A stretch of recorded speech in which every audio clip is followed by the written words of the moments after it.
తెలంగాణ ప్రభుత్వం ప్రతిష్టాత్మకంగా అమలు చేస్తున్నటువంటి రైతు భరోసా పథకంపై మరోసారి స్పష్టత ఇచ్చిందండి. ఈ స్పష్టత దేనికంటే రాష్ట్ర వ్యాప్తంగా అర్హులైన రైతులకు ఎకరానికి 12,000 రూపాయల చొప్పున 2 విడతలుగా సహాయం అందిస్తున్న విషయం మనందరికీ తెలిసిందే.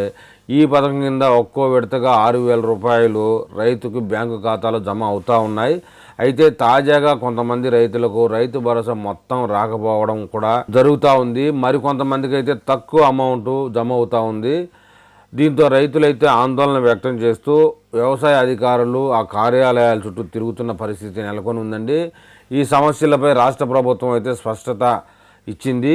రైతులకు ఫిర్యాదులను చేసేదానికి, ఫిర్యాదులను పరిష్కరించేందుకు ప్రతి మండలంలో రైతు భరోసా ఫిర్యాదు కేంద్రాలు ఏర్పాటు చేయాలని నిర్ణయించిందండి.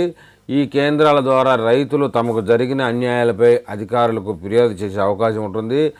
ఎవరెవరికి ఈ ఫిర్యాదు కేంద్రాలు ఉపయోగపడతాయంటే రైతు భరోసా పూర్తిగా రాకపోయినా, రైతు భరోసా తక్కువ అమౌంట్ అందినా, రైతు భరోసాపై మరింకే సందేహాలు ఉన్నా సరే ఇక్కడ ఫిర్యాదు చేయవచ్చని చెప్తున్నారు. రైతుల ఫిర్యాదులను మండల వ్యవసాయ అధికారులు పరిశీలించి యథాశక్తిగా తగిన చర్యలు తీసుకుంటారట. తప్పులుంటే సరిచేసి రైతులకు రావాల్సిన మొత్తం అందేలా చూస్తారటండి. వీలైనంత త్వరగా ఈ పనులను పూర్తి చేస్తారని చెప్తా ఉన్నారు.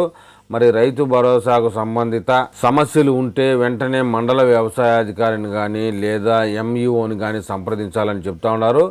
ఫిర్యాదు కేంద్రాల్లో మీ భూమి వివరాలతో పాటు బ్యాంకు ఖాతా సమాచారం, ఆధార్ నెంబర్ తదితర పూర్తి స్థాయి వివరాలతో ఫిర్యాదు నమోదు చేసుకోవాలని, అనంతరం అధికారులు ఆ ఫిర్యాదులను పరిశీలించి ఏవైనా పొరపాట్లు ఉంటే వారిని సరిచేసి అర్హులైన రైతుల ఖాతాల్లో వెంటనే డబ్బులు జమ చేస్తారని చెప్తా ఉన్నారు. ప్రభుత్వం రైతు భరోసా పథకం కింద ప్రతి రైతుకు సహాయం అందేలా అన్ని చర్యలు తీసుకుంటామని చెప్తున్నారు.